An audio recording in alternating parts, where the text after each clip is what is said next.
Bem-vindos ao Fundo da Questão. Vamos descomplicar o que parece complicado, com conversas diretas, histórias curiosas e uma boa dose de bom senso. O Fundo da Questão, onde o dinheiro europeu deixa de ser um mistério e passa a ser uma oportunidade. Olá, Cristina. Antes de mais, agradecer-lhe por ter aceito o nosso convite. É um gosto tê-la aqui connosco. A Cristina é administradora da Universidade de Medicina de Lisboa e antes de começarmos a nossa conversa, eu gostava que a Cristina se fizesse a sua apresentação e focasse aquilo que para si tem sido o mais importante no seu percurso profissional. Olá, boa tarde. Obrigada pelo convite. É um gosto estar aqui. Na verdade, a gestão de fundos é uma coisa que teve um grande impacto na minha vida profissional. Apesar de eu ter começado num contexto completamente diferente. Na verdade, eu comecei em 1990 na GNICT ainda antes da Fundação para a Ciência e Tecnologia, no primeiro programa operacional para a gestão de fundos, que foi o programa Ciência, que tinha formação para doutoramentos e mestrados, uma coisa completamente inovadora na altura para a Europa. E depois, exatamente, nós aqui tínhamos um número de mestrados e doutoramentos do nosso país ainda muito, muito, muito residual. O grande boom de segundos e terceiros ciclos realmente começa a partir daí. E, na verdade, depois eu tenho um conjunto de anos muito intenso, que, na verdade, veio até aos dias de hoje, mas em papéis diferentes. Eu costumo dizer que na área dos fundos fiz todo o circuito. Fui, a seguir, fui para a DGES, portanto, na Fundação, retomando, na Fundação eu fui, sobretudo, técnica superior de análise de processos de candidatura. Depois passo para a DGES e aí tenho duas funções muito distintas, uma como organismo intermédio, outra como organismo beneficiário final, e nessa altura também foi um período de 12 anos, onde na instituição passei desde técnica superior, diretora de serviço e depois subdiretor-geral. Portanto, fez o caminho todo. Exatamente, fiz todo o caminho e foi uma experiência absolutamente incrível poder também ter contribuído para essa alteração. Isso é muito importante, não é? Não é só chegar ao cargo que as pessoas consideram o principal, mas fazer todo o caminho para depois, quando lá chegar, efetivamente conseguir fazer alguma coisa com impacto. É verdade, é verdade. Aliás, nós tomamos melhores decisões quanto mais conhecemos as matérias e quanto mais conhecemos também as pessoas, não é? Aqui, obviamente, que o nosso percurso é sempre muito marcado pelas pessoas com quem nós trabalhamos e que trabalham connosco, e que colaboram connosco. Exatamente. E isso marca toda uma diferença. As instituições não são as instituições, são quem lá trabalha, não é? Sem dúvida. As instituições são as pessoas, de facto é isso. Na verdade, continuando aqui no meu percurso, eu saio da DGES ao fim de quase 12 anos, venho para a Universidade de Lisboa para ser diretora executiva dos serviços partilhados da Universidade de Lisboa, aliás, diretora executiva adjunta, na altura havia um diretor executivo global, e aí também começo a ser beneficiária final. Depois vou para a Universidade do Porto, onde sou administradora de Serviços de Ação Social da Universidade do Porto, e depois, tanto numa função como noutra, coordeno sempre os projetos de candidatura a fundos como beneficiária final. Na verdade, a gestão dos fundos está-me aqui um bocadinho na massa do sangue. No sangue. Exato. Não há nada a fazer. Já é difícil dissociar uma coisa a Cristina dos fundos. Sim. Aliás, eu acho que quando as pessoas pensam em mim, pensam duas coisas curiosas, se me permite, que é, uma é a gestão de fundos, a outra é a simplificação. Que é uma coisa que a simplificação, então, a mim, dá-me um gosto particular, porque não se associa muito normalmente aos funcionários públicos. Não é o primeiro pensamento quando pensamos em funcionários públicos. Isso mesmo. Mas aqui tem funcionado bem e acho que ainda hoje me identificam com essas duas características, que é uma coisa absolutamente maravilhosa e da qual me orgulho muito. Eu também acho que é uma coisa que merece de valor, muito orgulho. De valor. Sim, senhora. Bom, depois... eu inicio uma nova fase também nos fundos. Eu sou convidada pela Ministra à altura para vir integrar a Comissão Diretiva do Programa Operacional Capital Humano e aí fico durante 5 anos aí a gerir um programa. Portanto, outra função dentro da gestão de fundos. Foi uma experiência maravilhosa. Muito importante. Muito importante. Muito construtiva até do ponto de vista da minha carreira profissional, porque consolidou as informações e a experiência que eu tinha do passado sobre gestão de fundos. Nós, quando somos beneficiários, temos muitas ideias, conseguimos gerir muitas coisas, mas na verdade, mas depois na prática, quando chegamos lá, quando se passa para outro... o dia-a-dia não é fácil na gestão do programa operacional. E, portanto, consolidou a minha estrutura profissional, conheci pessoas absolutamente extraordinárias, criei uma equipa da qual ainda hoje me orgulho e pessoas com quem voltaria e volto a trabalhar sempre que posso. E foi de facto uma experiência absolutamente extraordinária. Tive aí 5 anos e ao fim destes 5 anos tive um convite para ir para o Conselho de Administração da Agência para o Desenvolvimento e Coesão. Desafio que eu aceitei e onde estive durante 2 anos. Estive na agência num momento muito peculiar, porque foi na altura que estive a negociar o PT 2030, portanto, E este difícil novo, também, não é? muito difícil, muito exigente, uma casa muito grande também, com todas as complexidades que os fundos têm, não é? Porque os fundos também têm a sua complexidade e nós não estamos aqui para dizer o contrário. Não, mas Não. estamos para descomplicar, na Certo, verdade. isso mesmo. Porque efetivamente é uma área subejamente conhecida pela sua complexidade, não há como fugir a isso. Não É verdade. A agência tem ainda uma questão adicional que é, para além de ter a sua complexidade, é também uma casa grande. E todas as casas grandes dentro da administração pública são difíceis de governar. São difíceis de gerir, são difíceis de cumprir projetos, de cumprir objetivos. Porque, trazer mudança. certo. E depois, aquilo que se quer numa casa destas é mudança de cultura. E essa é muito difícil E de essa é a mais conseguir. difícil de todas, não é, Sem Cristina? dúvida, sem dúvida. Finalmente, neste momento eu sou administradora da Faculdade de Medicina da Universidade de Lisboa e o convite vem a algures no final do meu período na agência. Eu já tinha decidido que queria abraçar outro processo.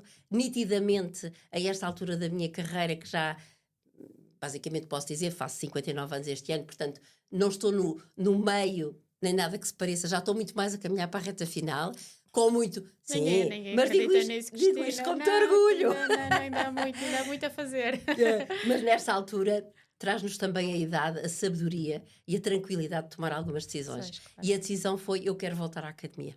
Porque eu acho que é aqui que me sinto Mais à vontade. como peixe na água, fazendo duas das coisas que eu mais gosto, que é estar na academia, fazer funções de gestão e no fundo ter a possibilidade de criar um serviço, de reorganizar, de planear, que eu acho que é isso que eu faço relativamente bem. É aí que os seus olhinhos brilham Sim, verdadeiramente. é aí que os meus olhos brilham, não tenho a dúvida sobre isso. Gosto muito de olhar para as coisas de uma forma crítica, tomo sempre decisões difíceis quando é necessário e lido muito bem com isso. E também estou sempre disponível para arcar com as responsabilidades e as consequências que vêm daí. Decisões, claro. Porque, na verdade, nós não podemos ter só essa ideia de que tomamos decisões e elas ficam por elas próprias. Não é verdade. Porque senão não são... Não seriam são decisões importantes. Isso. Não seriam decisões e muito menos seriam decisões importantes se Sem elas não dúvida. tivessem algum impacto. Não, e nós temos mesmo que perceber que quando nós tomamos decisões que não nos impactam só a nós, que impactam terceiros, temos que perceber que os outros são sempre os outros e as suas circunstâncias e portanto isto é difícil de nós não fazermos isso. Duas pessoas não são impactadas da mesma forma. Não. Até porque às vezes serem as mesmas circunstâncias laborais ou... Basta um detalhe na vida dessas pessoas para fazer toda a diferença. E às vezes isso é o que nos escapa no dia-a-dia. Eu acho que isso é que faz a diferença. Isso é que determina um bom gestor de um mau gestor, é ter essa consciência e agir em conformidade com essa consciência. É verdade. Portanto, essa é uma das minhas preocupações. De maneira que em setembro de 23 abracei este novo desafio, dentro daquilo que toda a minha vida foi feita em fundos, mas também sempre em áreas de ensino superior. E, portanto, venho aqui, de verdade, aqui na faculdade, com um projeto maravilhoso com esta direção, que me deu o espaço que eu precisava para organizar a casa e para tomar as decisões mais fáceis ou mais difíceis que era necessário tomar. E posso lhe dizer que até hoje, e portanto vai fazer 2 anos, a 1 de setembro, considero-me uma pessoa feliz no trabalho, que é uma coisa... É quase uma benção. É verdade. É muito... Uma benção. Aliás, há 2 coisas de que me orgulho muito. Orgulho-me daquilo que faço e também tenho tido alguma sorte, sendo que eu acho que a sorte se constrói. Certo, mas ao longo da minha carreira tive sempre pessoas acima de mim que apreciaram o meu trabalho e fizeram questão de me dizer privadamente e muitas vezes até publicamente. E tive também o privilégio de ter equipas muito boas, tive o privilégio de cruzar-me com pessoas na vida que trabalharam já comigo em vários momentos e que são absolutamente infraestruturantes. Aí não será só um privilégio, eu acho que é também uma grande sabedoria da sua parte saber rodear-se de boas pessoas. Isso é uma grande sabedoria, não é só um grande privilégio. O privilégio, de facto, é ter a oportunidade de ter estas pessoas perto de mim. Não são só competentes profissionalmente, porque obviamente isso obviamente isso é uma premissa, não é? Uhum. Mas são também pessoas que são intrinsecamente boas pessoas. E já por alguns momentos conseguimos no fundo em conjunto sonhar o mesmo sonho, olhar para o serviço, ter a mesma visão sobre ele e fazê-lo acontecer. Isso é uma coisa extraordinária, não é? É. E por isso digo que tenho sido não, tenho tido sorte, tenho tido o privilégio de conhecer pessoas certas em momentos certos, é verdade. E tento fazer isso também todos os dias com as pessoas por quem tenho muito reconhecimento profissional. Sempre que posso, puxo uma dessas pessoas, ofereço-lhe um novo desafio, deixo-as crescer à minha volta e, portanto, esse também é o meu contributo para aquilo que também me aconteceu a mim ao longo destes anos todos de carreira. Extraordinário seria se isso fosse aplicado mais vezes. É verdade, seria. é verdade. É uma grande sabedoria, Cristina. Muito obrigada. Mas sim, tento. Muito bem. Então, vamos começar. Vamos lá. E a primeira pergunta que eu tenho para lhe fazer é se considera que os fundos europeus continuam a ser um meio dominado por lideranças masculinas? Oi, começamos bem. Começamos muito bem. Sim, nitidamente. Acho que hoje em dia o tema continua a ser de uma relevância extrema. Pois continua. Na verdade, deixa-me começar por dizer uma coisa. Quando nós olhamos, isto nem sequer é uma constatação que possa ser sexista, porque basta olhar para os números de homens e mulheres que têm lugares de liderança, a começar pela Comissão Europeia até Portugal e em todos os outros países, nós nitidamente constatamos que o maior número de cargos de topo são ocupados por homens. E as mulheres já vão aparecendo, porque, na verdade... vão aparecendo, essa palavra, essa construção frásica é que é mesmo triste, vão aparecendo. Exato, ainda. Na verdade, se nós nos reportarmos especificamente a Portugal, podemos dizer que são muito poucas as gestoras públicas que têm à sua disposição a gestão de um programa. Tínhamos, na verdade, o CEUR, que tinha uma gestora que se manteve durante muitos anos, e agora, mais recentemente, a doutora Alexandra Vilela, que ocupou o lugar do Compete, mas realmente, tradicionalmente, isso não acontecia.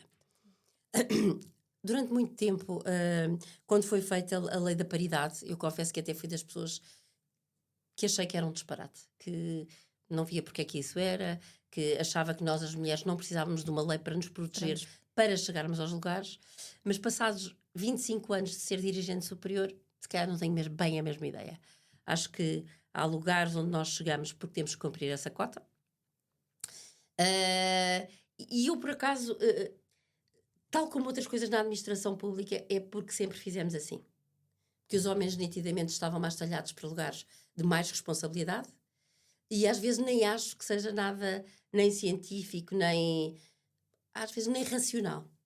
Acho que as pessoas, pura e simplesmente, acham que o homem está sempre melhor apetrechado, naturalmente. Os homens nasceram naturalmente melhor apetrechados que as mulheres.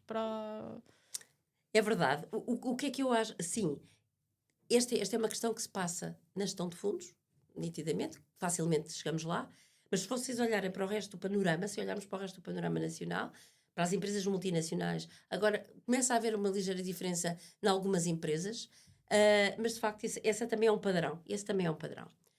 O que é que eu acho genuinamente? Que a diferença não devia ser entre homens e mulheres. Na verdade, nós não devíamos ter aqui esta questão. Porque eu acho que quem faz a diferença, e a Marina há bocadinho disse isso com muito cuidado, são as pessoas. E as pessoas, independentemente do género que são, podem ter competências e características para assumir esses lugares ou podem não ter. Pura e simplesmente. Mas a questão não devia ser se é um homem ou se é uma mulher. É verdade. A partida já está em desvantagem só pelo simples facto de ser mulher, não é? É verdade. Pode acontecer na maior parte dos casos, sim senhora. O que é que acontece? Na verdade, o que nos acusam, se é que eu posso dizer esta palavra, é que os homens são mais racionais, mais diretivos, mais objetivos, e as mulheres são mais emocionais, enfim, se descabelam com mais facilidade, o que quer que isto queira dizer. Mas isso é mesmo assim ou é um mito? Daquilo que é a sua experiência? Eu acho que, mais uma vez, e volto àquilo que disse há bocadinho, depende das pessoas. Depende das pessoas, não é? Não é... Eu acho que nós também temos homens que se descabelam com muita facilidade. Exatamente. E às vezes podem fazer da forma mais errada possível. Acho mesmo que equipas mistas são um segredo. Porque homens e mulheres biologicamente têm preocupações diferentes. Fisiologicamente, biologicamente, não sou a melhor pessoa com certeza para descrever isso, mas acho que nós temos coisas diferentes. Acho que a assertividade de alguns, e aqui digo algumas pessoas, não é homens nem mulheres, algumas pessoas, a assertividade é muito necessária, porque quando nós temos que tomar decisões e temos que não vacilar perante essas decisões, Claro. mas ao mesmo tempo, aquilo de que acusam as mulheres de ter, que é mais emocional, também faz tanta falta. Aliás, a parte da emoção, a parte da empatia, a capacidade que nós temos de se pôr nos sapatos dos outros, e que no fundo, eu não sei se ela é uma característica só feminina, eu acho que nós apenas a demonstramos mais. Acho que às vezes os homens têm receio do julgamento e portanto podem não fazê-lo, mas na verdade se isso significa ser uma gestão mais feminina, não vejo mal ao mundo por causa disso. Também me parece. E depois nós temos sempre esta ideia de que as mulheres não conseguem ter sangue frio perante decisões, perante momentos de grande tensão. Não concordo em absoluto. Eu pessoalmente, quanto mais desafios tenho à minha frente... é a prova viva de que isso não é verdade. mais calma consigo estar. E portanto acho que lido muito bem com isso e não concordo nada. Acho que, volto a dizer, acho que aqui a questão não é entre homens e mulheres, a questão é entre pessoas, e há pessoas que têm um perfil absolutamente perfeito para coordenarem, para desenvolver, para estimularem equipas, e outras nunca o deviam fazer na vida. Na administração pública temos um problema que é conhecido, que é normalmente quem são os técnicos superiores muito bons que se destacam, tornam-se dirigentes, tornam-se coordenadores de equipa.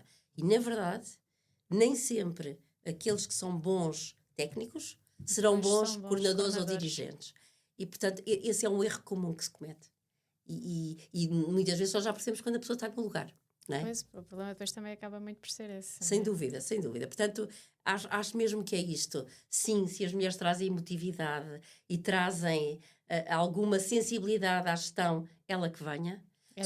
É muito bem-vinda. Se os homens, por sua vez, trazem assertividade, se trazem racionalidade, é ela que venha também. Exato. Porque, na verdade, é na mistura destes ingredientes que nós temos aquilo que nós queremos que sejam os nossos líderes do mundo e das organizações e até as pessoas com quem nós queremos lidar todos os dias. Exatamente. Portanto... Bem, falando da sua experiência do POCH, efetivamente uma grande experiência, eu gostava de saber como é que foi... ser mulher e liderar um programa operacional que teve um impacto tão grande e foi tão reconhecido como o caso do POCH.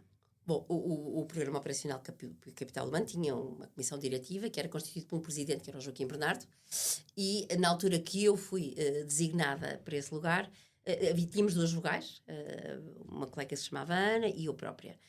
Eu acho que nós pegámos no programa numa altura em que o programa estava debilitado, estava frágil por uma série de circunstâncias que não vale a pena aqui dizer, e eu acho que os desafios foram de todos os géneros. Como recrutar pessoas, como ter as instalações, como pôr os processos a funcionar, como montar uma área jurídica que respondesse àquilo que eram as nossas ansiedades, como estabelecer uma área de controle que nos desse a segurança de que quando submetemos despesa ela não vinha devolvida. Portanto, eu acho que ali... Quase começar do zero. Foi isso mesmo. Encontramos umas instalações novas, mudámos instalações, praticamente todos os dirigentes que estavam na altura que nós chegámos foram reciclados para outras funções, ou então também foram saindo.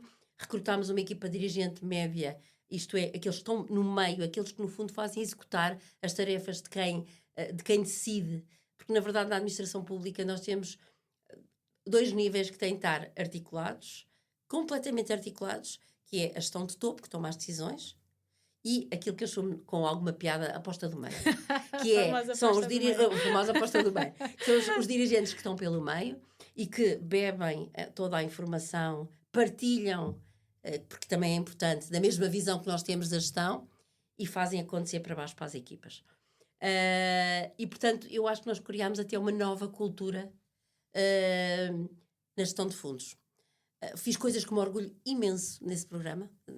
Algumas dependiam de mim e da qual eu sou responsável. Outras dependem desta comissão diretiva que tudo trabalhou e tudo fez para que ele fosse um programa exemplar.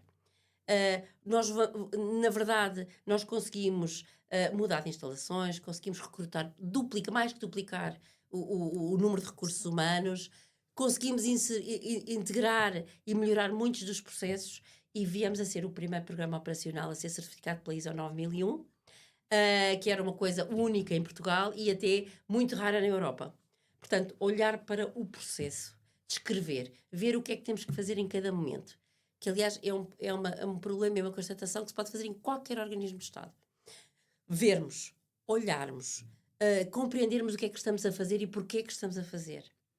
Numa área como esta dos fundos, que é sempre apelidada de confusa, complexa, fizemos coisas que não estavam a ser feitas noutros programas e que resultaram tão bem. Montámos um call center para poder atender os telefones todos, as dúvidas, as ansiedades das escolas. Portanto, do ponto de vista daquilo que é um desafio... Foi também uma transformação tecnológica que vocês conseguiram operar.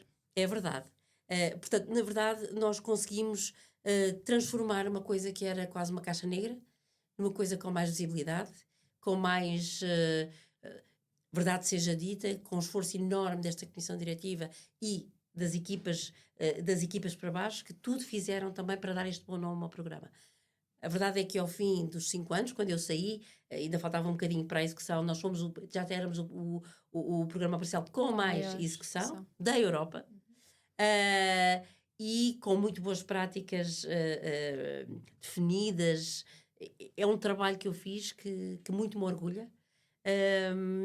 E que tem um cantinho muito especial no coração, porque na verdade é mesmo construir uma casa do zero e transformá-la numa coisa diferente do que existia.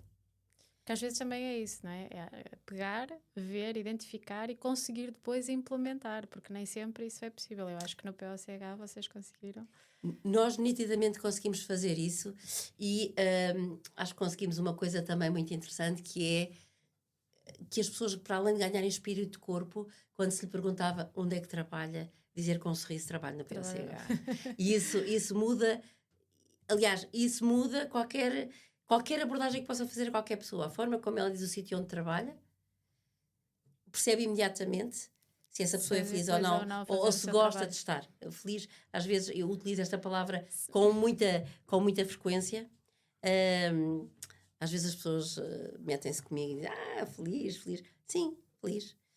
Feliz é eu sentir-me bem todos os dias, vir bem para o meu local de emprego. Quão diferente seria o mundo se as pessoas fossem trabalhar e se sentissem felizes? Não tenho dúvida sobre isso. Aliás, eu digo isto muitas vezes: pessoas felizes trabalham melhor, pensam melhor, estão menos pressionadas.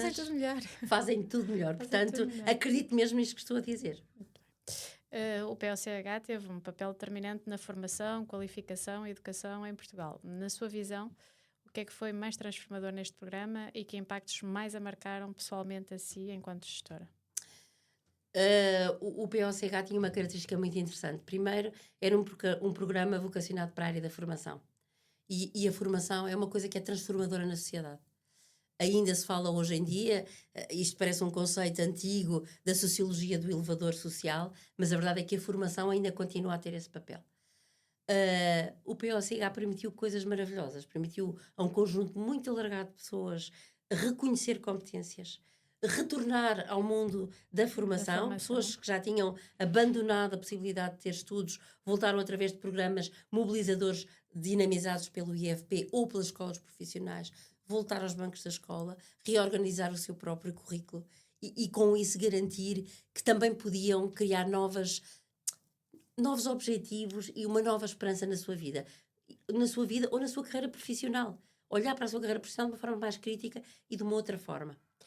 Depois é um programa muito interessante porque tem pessoas na área do profissional, pessoas na área dos mestrados, pessoas na área dos doutoramentos, tem outros projetos de desenvolvimento educacional, o que significa que um único programa, que tinha cerca de 4 mil milhões, 3,8 mil milhões de investimento, conseguiu praticamente tocar em todas as áreas da educação.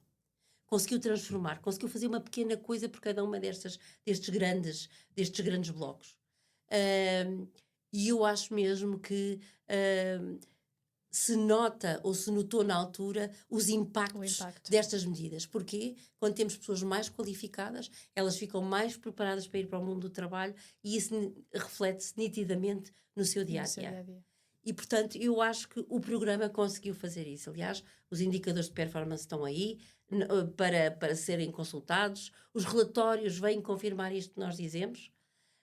E também há uma coisa muito interessante que é, nós trabalhámos muito, havia uma fatia muito alargada das escolas profissionais que tinha um papel absolutamente relevante e impressionante na área da formação em Portugal, consideradas durante muito tempo como o parceiro de segunda na educação, tomam desde essa altura uma posição e um lugar que hoje em dia já ninguém lhes nega, nem ninguém lhes consegue retirar. As escolas profissionais são uma via. Não são uma segunda ou uma terceira opção quando já não há mais nada para fazer. As escolas profissionais são uma forma, são uma via. Mas quanto mais depressa deixarmos de as tratar dessa forma, mais depressa ainda teremos mais resultados. Mais resultados. Nitidamente, nem toda a gente nasce, nem todos os estudantes nascem para tirar uma licenciatura, um mestrado e terem uma carreira académica. Há muita gente que é muito boa operacionalmente e faz falta ao país. E que é necessária. E faz falta ao país. E, portanto, é só tonto não agarrarmos nestas competências instaladas, nestas escolas que se espalham pelo país inteiro. Nitidamente, desde as pequenas escolas em Freixo Espada à Cinta, porque existe lá uma, até à grande Lisboa, Porto, Algarve, há sempre uma pequena escola. É uma coisa que não está centralizada, está distribuída por todo o país, acessível a qualquer pessoa. Portanto, é verdade, com ensino já de muitíssima qualidade. Contrariamente àquilo que se vinculou durante anos, que era um ensino que não tinha qualidade. É verdade, é isso mesmo. Na verdade, nós corríamos esse risco. Eu penso que neste momento isso é uma ideia que está completamente abandonada. Ou pelo menos se não está, pelo menos está abanada, não é? E acho de facto todo esse crescimento das escolas profissionais, o crescimento dos alunos de mestrado, doutoramento, para o qual o programa também contribuiu muito, e há alguns projetos bastante dinamizadores e transformadores que o POCH financiou, marcam uma época e marcam um quadro que muito se dedicou a uma das paixões, como diziam um dos nossos ministros, que é a educação e a formação. Muito bem. Olhando para o que foi feito, o que é que Portugal ainda não soube fazer bem com os fundos para a qualificação e educação? Isso é uma pergunta... Que é uma reflexão também importante, não é? Sim, é verdade. O que é que eu diria? Nós temos nos fundos, na minha opinião, levado ao extremo aquilo que sempre se fez. Nós começámos há uns anos atrás, no primeiro quadro comunitário, com uma determinada forma de trabalhar, uma determinada forma de construir o modelo de financiamento dos quadros comunitários. E o que é que nós não aprendemos a fazer? Não aprendemos nada com os nossos erros. Nós já vamos para aí no quarto ou no quinto quadro comunitário e, na minha opinião, obviamente que vale o que vale, de observadora, não só de observadora, mas também de personagem ativa em vários locais, temos que ter a energia, temos que ter a vontade e temos que ter a vontade política também de mudar pessoas. Enquanto nós, na estrutura, em algumas estruturas que tomam muitas decisões, não conseguirmos mudar algumas pessoas que seguramente em determinado momento e em determinado quadro fizeram um belíssimo papel. Foram muito... Não retiro nenhum valor a nenhuma das pessoas que passou pelos fundos, até porque é uma área exigente, mas a determinada altura... É preciso mudar. É preciso mudar. Mudar pessoas. Mudar as formas de pensar. Mudar a forma como nós encaramos este financiamento e consciencializarmos que ele tem um tempo. Depois tem o um tempo. raciocínio começa a ficar muito viciado, não é? Fazemos uma coisa durante muitos anos e o nosso raciocínio começa a ficar viciado e sem capacidade de imaginar um bocadinho o que é que o futuro pode trazer de novo. Sem dúvida. As pessoas, essas organizações, porque às vezes não são só pessoas, são organizações, na verdade, entram em circuito fechado. Eu costumo fazer uma parábola com isto e dizer que é como uma mosca dentro de um frasco. Então voltas, mas não sai daquele Mas não espaço. sai daquele espaço. Pronto. E é o que eu acho. Eu acho que falta alguma coragem política. Eu percebo que é assustador para qualquer pessoa que chegue mudar quadros que estão, ou mudar organizações, ou mudar formas de trabalhar na área dos fundos, porque temos muita coisa dependente disto. Mas é preciso, é necessário. Essa mudança é absolutamente necessária. Senão, eu lembro-me sempre de um erro que foi cometido em todos os quadros, que é o sistema de informação. O sistema de informação, sempre que está a começar a trabalhar, vem o quadro comunitário, manda-se tudo abaixo e começa-se tudo de novo. Pronto, não quer dizer que se calhar, em determinados momentos, isso não tivesse que ser feito. Paulatinamente, parece-me um bocadinho exagero. Pronto, esse é um dos exemplos, mas eu acho que sobretudo é preciso coragem de enfrentar este problema. Não é este problema, esta oportunidade. E perceber que as pessoas não são brilhantes todos os dias, nem todos os momentos da sua vida. E, portanto, temos o nosso momento, o nosso período, mas precisamos de renovar. O que é que falta ensinar ou transmitir às mulheres que ambicionam liderar em áreas técnicas e estratégicas como esta, Cristina? A primeira coisa muito importante é as mulheres, de uma forma geral, terem o exato noção do seu potencial. Eu acho que há muitas mulheres que não vingam no mercado de trabalho porque têm uma autoestima baixa, não conseguem analisar em si próprias qual é o seu valor de mercado. Obviamente que muito ajuda aquilo que eu comecei a dizer no início da nossa conversa aqui, que é quando nós temos alguém que nos estimula e que nos diz está a fazer bem ou está a fazer mal, pá, fantástico, grande trabalho. Isso constrói-se. Claro. Isso constrói-se. Porque eu própria não sei, ainda hoje, há coisas que eu pergunto ao meu diretor. Olha, é assim? Não é? Eu também preciso de uma validação. Obviamente com um grau de autonomia muito mais elevado do que faria noutros tempos. Mas é preciso que as pessoas verbalizem, é preciso que as pessoas deem feedback. E estas mulheres têm que perceber, primeiro que tudo, saber para onde é que querem ir. Perceber se têm as características. Que às vezes também é difícil, não é? O mercado de trabalho é muito agressivo, não é? É muito complicado. E, portanto, mas acho que sim, a autoconsciência é uma coisa que ajuda muito. Quando tomam conta dos lugares ou quando lhes é oferecida uma oportunidade, não terem medos. Não terem medos de aceitar os desafios, não terem medo de tomar decisões, não terem medo de ser elas próprias, nem de dar a sua opinião. Muitas vezes, quando nos perguntam qual é a sua opinião sobre o assunto, querem mesmo ouvir. E às vezes, as mulheres particularmente... pode acontecer. Mais uma vez, eu voltava também ao tema da outra sua pergunta muito bem feita, que é homens e mulheres, não sei. Às vezes as mulheres têm de facto este problema identificado. Há homens que também têm, atenção, esta fragilidade e também há homens que a têm. Mas na verdade, como me perguntou sobre as mulheres, mas eu acho que é isso. Mulheres. A Funilândia ainda disse mais. Se quiser ser dirigente da administração pública, para além destas características, que aquilo que é a mais-valia pode ser também a sua maior fragilidade, depende com quem estamos a trabalhar, porque às vezes esta nossa autonomia, a capacidade de gerir, a capacidade de decidir é muito apreciada por uns. E é tida com uma certa arrogância por outros. Exatamente. Portanto, é um equilíbrio muito difícil de encontrar. É um equilíbrio difícil. Mas, na verdade, outra coisa que eu aprendi e que acho que é absolutamente necessário, as mulheres, ou os homens na administração pública, têm que aprender que sozinhos não são ninguém.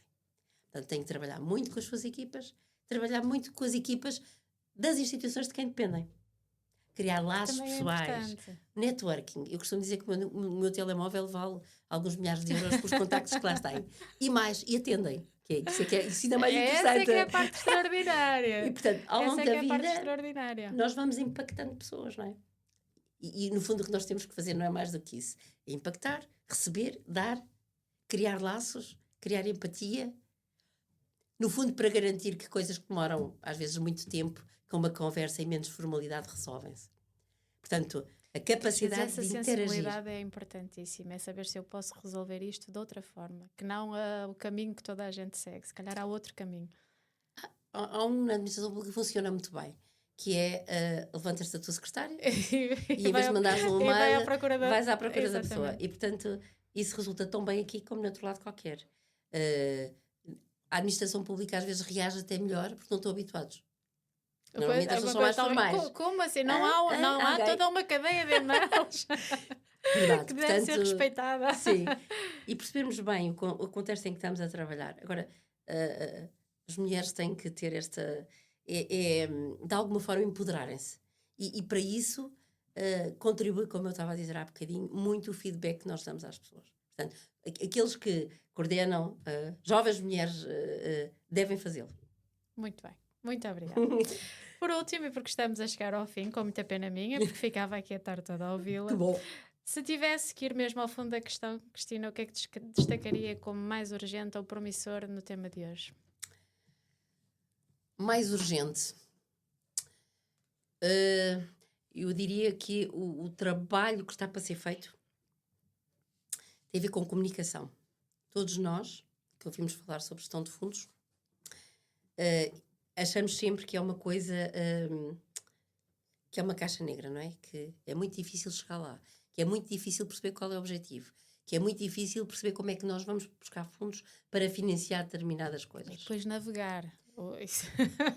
Nos imensos e-mails, nos imensos sites, links, documentação da Comissão Europeia, a documentação dos programas operacionais.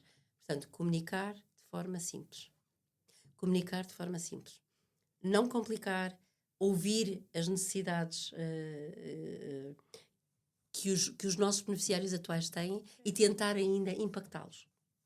Eu lembro-me, por exemplo, no POCH nós tivemos uma altura que tivemos algumas dificuldades e o que nós fizemos foi criámos uma equipe e andámos pelo país todo a falar com os beneficiários. Eu sei que outros programas também o fazem. Mas isso é que é verdadeiramente extraordinário. É as pessoas colocarem um rosto naquilo que para elas é só complicação, é só dificuldade. Quando uma questão passa a ter um rosto, tudo o resto é mais fácil. É mais fácil. Um nome e um número de telefone. Portanto, e atender a chamada. E atender a chamada, exatamente. Mas sim, eu acho que falta comunicação. Comunicação simples, informação simplificada. Que seja mais eficaz. Que seja mais eficaz. Eu acho que estamos, obviamente, aqui a meio de um quadro comunitário. Não vamos conseguir fazer coisas extravagantes do ponto de vista daquilo que é mudanças, mas podemos ainda fazer muito. Pode-se fazer muito, seguramente. Muito bem, Cristina. Muito obrigada. Foi muito gosto conversar consigo.